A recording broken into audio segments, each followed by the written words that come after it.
भाई देखें, आप फौरी तौर पर अपने आप को एक नेकी पर, एक अच्छाई पर तो लगा सकते हैं।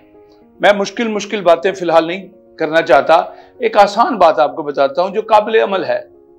वो ये है कि आप बुराई का जवाब बुराई से देना बंद कर दें। माशरे में खैर लाना चाहते हैं, खुद को अच्छाई के रास्ते का मुसाफिर बनाना चाहते हैं, एक काम कर सकते हैं और बड़ी आसानी से कर सकते हैं। जिस किसी ने भी आपको तकलीफ पहुंचाई, आपको नुकसान पहुंचाया, आप पर कोई आवाज कसी, जुमला कसा, आप पर कोई इल्जाम लगाया, जो भी बुरा अमल उसने किया, आपने उसका जवाब अच्छाई से देना है। यही पैगंबरों का तरीका है, औलिया का तरीका है।